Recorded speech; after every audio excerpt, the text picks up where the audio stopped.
বিয়ে বাড়ির অনুষ্ঠানে গেছেন না? বিয়ে বাড়িতে যখন বরযাত্রীরা যায়, উপস্থিত হয়, সেখানে দেখবেন গেটের মধ্যে কিন্তু এলাকার ছেলে মেয়েরা, শালি শালা অনেকেই মজা করে গেটের মধ্যে ফিতা নিয়ে দাঁড়ায়, কি দাঁড়ায় না? সেখানে দাঁড়িয়ে সবাই অনেক কিছু আবদার করে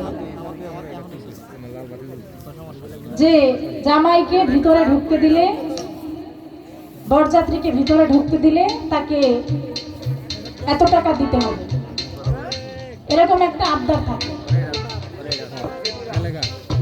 ওই সময়ে পিছন থেকে, বাড়ির ভিতর থেকে সেই বাড়ির কিছু লোক বলে উঠল যে এই তোরা কুত্তাগুলোরে ভিতরে ঢুকতে দিস না। কিন্তু এখন ওই বরযাত্রীর লোকেরা তো এগুলো শুনছে, শোনার পরে তো এখানে সাথে সাথে মারামারি গ্যাঞ্জাম লেগে গেছে। কি আমাদেরকে কুকুর বললো? এত বড় সাহস!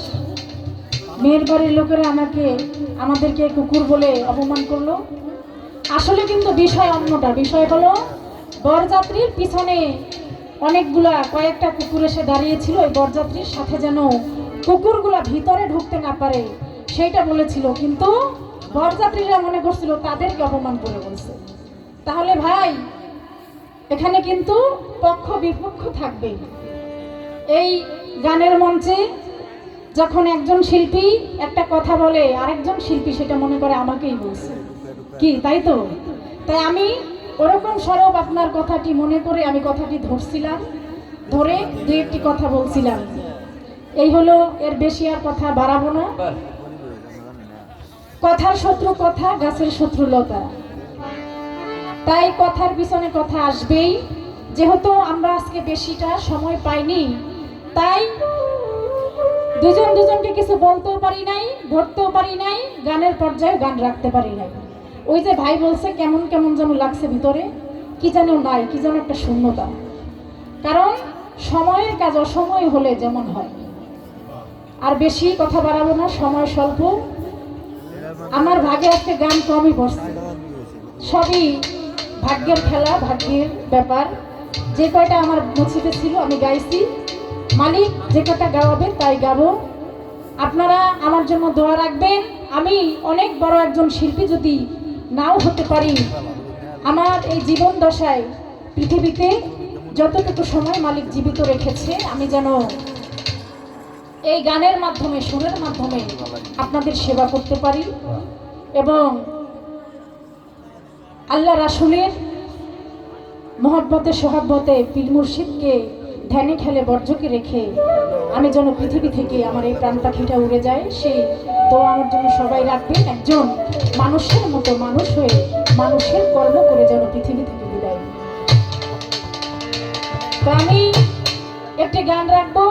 বিশেষ করে আরেকটি কথা বলছিলেন যে দেওয়ান বাবলি সরকারকে 35,000 না 40,000 দিয়ে এনে গান করিয়েছেন। আসলে ভাই, যার যোগ্যতা যেখানে তাকে সেখানেই মানাবে। তিনি তো শুধু শিল্পী না, তিনি শুধু গায়িকা না, তিনি কিন্তু নায়িকাও। কি বলেন?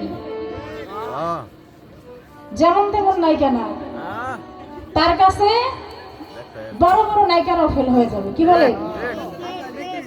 কারণ দেখতে যেমন সুন্দরী, তেমন গুণবতী, তেমন রূপবতী। তাই এখন তাকে আনতে গেলে কিন্তু 1 থেকে 1.5 লক্ষ টাকা লাগে, ঠিক না? শুধু শুধু তো মানুষ নেয় না, তার গুণ আছে, তার রূপ আছে, তার ওই পরিমাণে জ্ঞান আছে, তাই তাকে মানুষ নিয়ে থাকে। তাই ভাই আমার জন্য দোয়া রেখেছে। আমিও ছোট মানুষ, ক্ষুদ্র মানুষ, ভাইয়ের জন্য দোয়া করি। ভাই অনেক বড় লেভেলে উঠেছেন, আরো ভালো কিছু করেন সেই দোয়া। কারণ 2 বছরের শিশুর কাছেও কিন্তু অনেক কিছু চাওয়া পাওয়ার শিখার আছে। যাই হোক, এখানে আমি কথা শেষ রেখে আমাকে একটি গানের আদেশ রেখেছেন। সেই ময়মনসিংহ ফুলপুর থেকে আগত আমার দাদা ভাই আমজাদ ভাই, তিনি একটি গানের আদেশ রেখেছেন। আমি গানটি রাখছি।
ছিল বড় অসহায়, তার বিয়ার যোগ্য কন্যা ছিল কেউ না নিতে চায়।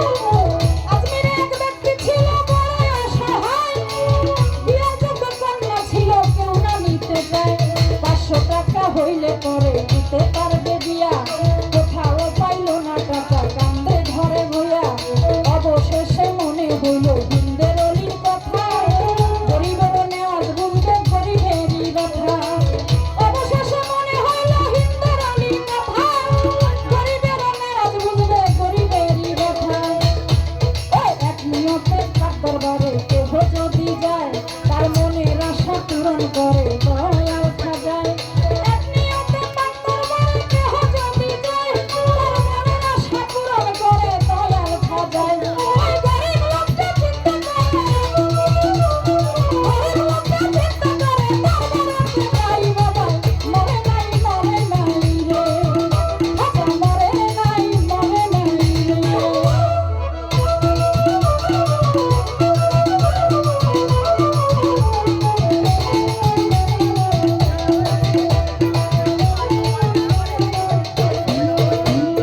দরবারেতে যাইয়া গরিব উঠায় দুটি হাত, কান্দিয়া কয় দয়াল খাজা করছি মোনাজাত।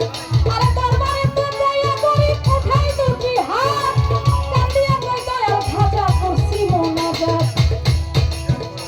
বলে 500 টাকা দিবা তুমি সত্য খাজা হইলে, মাইয়া বিয়া দিব আমি ওই টাকা পাইলে।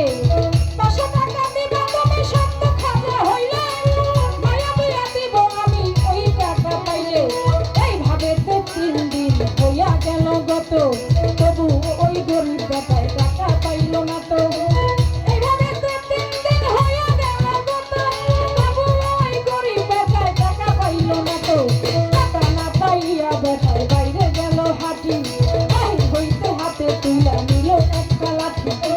টাকা না পাইয়া বেটায় বাইরে গেল হাঁটি, বাহির হইতে হাতে তুইলা নিল একটা লাঠি। তিনটা বাড়ি মাইরা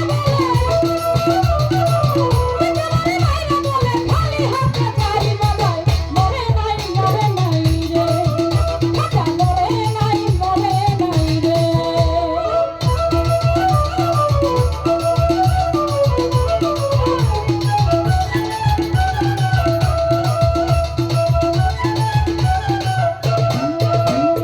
দরবার হইতে হাইটা বেটায় গেল কিছু দূরে, পিছন হইতে এক পাগলায় ডাক দিয়া কয় তারে। দরবার হইতে হাইটা বেটা গেল কিছু দূরে, পিছন হইতে এক পাগলা ডাক দিয়া কয় তারে।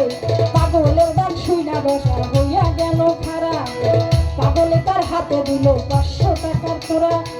পাগলের ডাক শুইনা বসা হইয়া গেল খারা, পাগলে তার হাতে দিল 500 টাকার তোরা।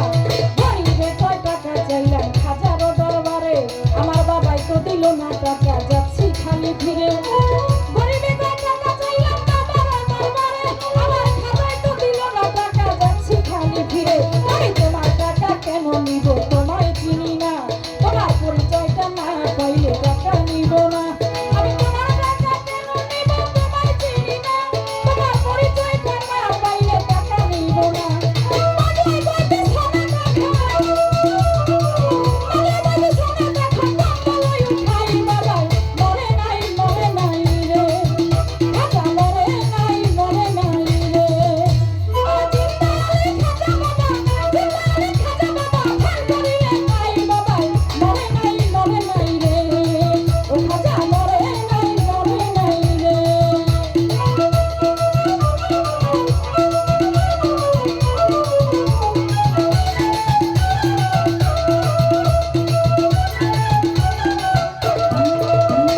পাগলার কথা শুইনা গরিব গেল তার পিছনে, যাইয়া দেখে 3টা বাড়ির দাগ রয় সেখানে। পাগলার কথা শুইনা গরিব গেল তার পিছনে, যাইয়া দেখে 3টা বাড়ির দাগ রয় সেখানে। যেই 3টা বাড়ি দিল পাগলের গায়, ওই 3টা বাড়ি দেখে খাজার গায়। আরে যেই 3টা বাড়ি দিল খাজার গায়, সেই 3টা বাড়ি দেখে পাগলের গায়। আরে যেই 3টা বাড়ি দিছে খাজার যায়, ওই 3টা বাড়ি দেখে পাগলের গায়। পা ধরিয়া বলে তুমি